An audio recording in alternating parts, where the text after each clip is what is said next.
Ya pemirsa, Komisi Pemilihan Umum KPU mengakui menjalin kontrak dengan raksasa teknologi asal Tiongkok Alibaba. Ya, kontrak dengan Alibaba ini terkait dengan pengadaan dan kontrak komputasi awan atau cloud untuk Sirekap Pemilu 2024.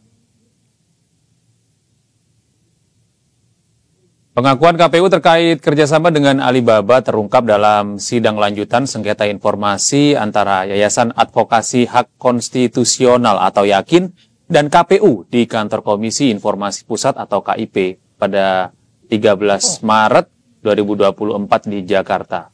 Perwakilan KPU, Lukman Hakim, mengakui adanya kontrak pengadaan yang dilakukan KPU dengan Alibaba. Hal itu disampaikan saat Lukman menjawab pertanyaan Ketua Majelis KIP Syawaludin. Diketahui kontrak antara KPU dan Alibaba merupakan salah satu informasi yang sebelumnya dimohonkan oleh pihak Yakin ke KPU untuk dibuka ke publik. Namun karena KPU tidak memberi jawaban yang memuaskan, pihak Yakin akhirnya menyengketakan KPU ke KIP.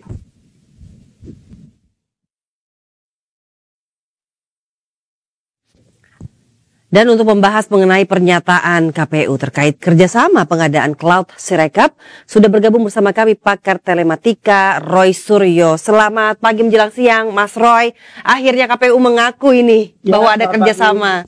Ya. Nah itu, selamat pagi Mbak Isa, selamat pagi juga Mas Gede, selamat pagi juga pemirsa iNews di mana saja berada.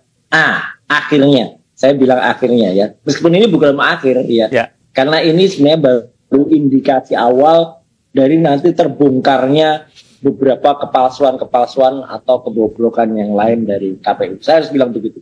Ya kenapa? Karena ini sebenarnya statement ini sudah saya keluarkan lebih kurang sebulan yang lalu ya. Jadi ketika waktu itu saya menemukan adanya IP atau Internet Protocol Address ya, ketika situs Sirekap ini diletakkan di Alibaba.com atau tepatnya di Alien Computing yang ada di Singapura. Teman-teman pakar lain bahkan ada yang menemukan salah satu subsidiaries-nya ada di Prancis, ada di Tiongkok, dan lain sebagainya. Kenapa ini penting? Karena ini sebenarnya adalah merupakan pelanggaran dari Undang-Undang Perlindungan Data Pribadi nomor 27 tahun 2022. Yang meskipun bisa saja dia berkilah undang-undang itu baru berlaku tahun ini ya, karena 2 tahun setelah diundangkan tahun 2022 yang lalu itu baru sekarang. Tetapi itu namanya pelanggaran tetap. Karena apa? Sudah tahu nantinya misalnya akan lewat jalan itu kok tetap dilakukan itu. Dan yang penting apa? Data-data penduduk kita yang ada pada Silon, yang ada pada Sipol, itu semua diletakkan di cloud yang ada di luar negeri. Jadi ini udah bocor semua datanya, udah nggak bocor halus lagi nih. Ini bocor besar atau banjir ini seperti berita tadi di Semarang sama Proda itu data kita udah diobral keluar. Tanggulnya jebol ya Mas ya. Apa? Betul, udah jebol nih datanya. Dan sayangnya KPU pun harus melalui sidang untuk ngaku bahwa data-data itu ada di luar. Awalnya kalau kita lihat ya, 3 minggu yang lalu atau bahkan sekitar 3 minggu yang lalu pada hari Rabu, itu semua jajaran komisioner, ada ketuanya waktu itu dan ada salah satu komisioner yang cewek waktu itu, inisial DI, waktu itu kan bilang, meyakinkan, kami jamin data-data tidak ada yang disimpan di luar negeri. Tapi begitu mau sesi tahan jawab, bubar mereka, hilang semua. Nah, ini sama seperti kemarin. Kemarin pun sudah diputuskan di sidang KIP. Jadi sidang KIP itu penting loh ini ya. KIP itu adalah amanah dari Undang-Undang Keterbukaan Informasi Publik nomor 14 tahun 2008. Dulu kebetulan saya ikut serta membuatnya, bahkan sebelum saya jadi anggota DPR tahun 2009 waktu itu. Ya, jadi undang-undangnya tahun 2008. Saya mulai bahas itu dengan undang-undang ITE versi pertama nomor 11 tahun 2008 itu semenjak tahun 2000-an. Undang-undang itu gunanya apa? Kalau ada informasi-informasi yang seharusnya dibuka ke publik seperti saat ini, dia harus dibuka. Kalau tidak, mereka melakukan pelanggaran. Meskipun mungkin pelanggarannya ada yang sederhana, ada yang administratif, tapi ada juga yang pidana. Ini termasuk pelanggaran yang efeknya bisa pidana. Apalagi sekarang sudah ada undang-undang lain di belakangnya, yaitu Undang-Undang Perlindungan Data Pribadi. Jadi ini gak sederhana Mas Gede.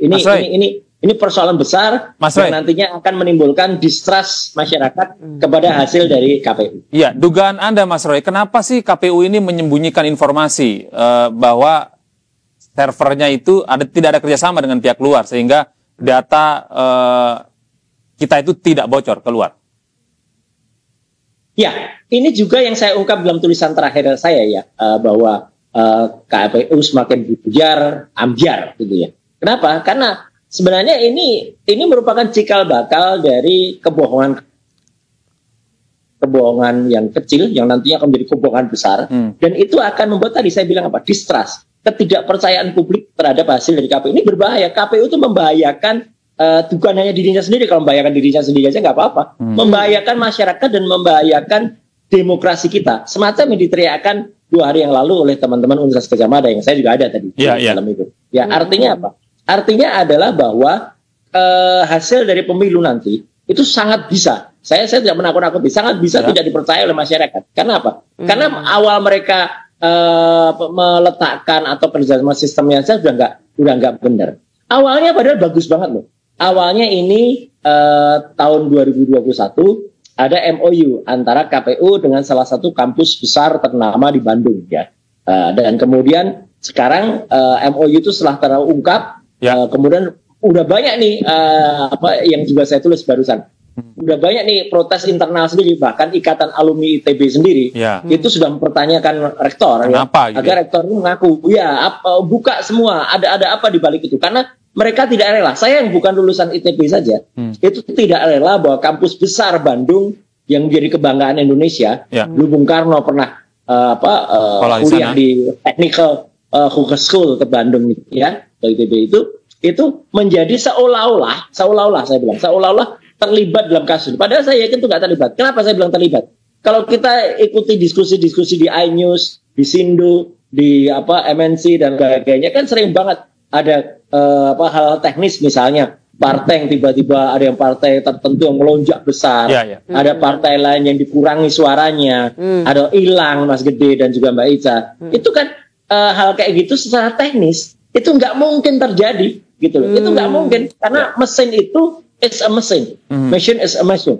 Dia hanya melakukan apa yang diperintahkan, meskipun dia pakai artificial intelligence gitu ya. Dia tidak mungkin berbuat curang kalau mesinnya. Tapi kalau ada orang, kalau ada oknum, nah ini yang kemudian terjadi. Nah, kenapa kemudian crucial cloud di Alibaba ini? Ini kan Mas Roy? Suaranya hilang, Mas Roy. Mas Roy? Aduh. Suaranya terputus-putus ini, Mas Roy. Hilang bahkan.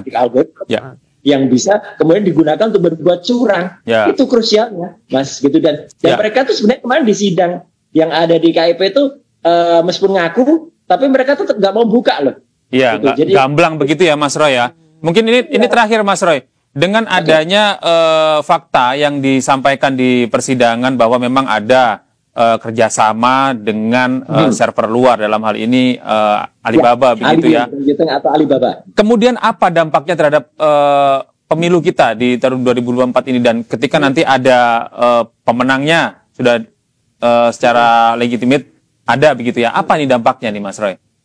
Dampak saya khawatir ya, siapapun yang menang atau siapapun yang kalah itu akan bisa menggugat, dan gugatannya bukan hanya kemudian bisa diputuskan di MK ya, tapi ini bisa gugatan internasional. Bahkan bahwa ada campur tangan asing di dalam hasil pemilu kita. Mungkin orang bertanya, oh masa bisa sejauh itu? Iya, karena apa? Karena meskipun hasil dari Sirekap ini adalah hasil yang tidak officially digunakan, karena yang digunakan adalah hasil perhitungan manual berjenjang, tapi sekarang masalahnya siapa yang bisa kontrol Mas Gede manual berjenjang? Karena manual berjenjangnya itu tidak bisa kita monitor lebih dari 8 hari sekarang. Sudah mati 8 hari Sirekap ini. Kalau dulu kita bisa kontrol manual berjenjang itu sudah 65%, dan terakhir ketika ada ribut-ribut satu partai yang partai salah input itu, partai yang tiba-tiba angkanya naik itu, partai salah input ya. Kita nggak tahu lagi.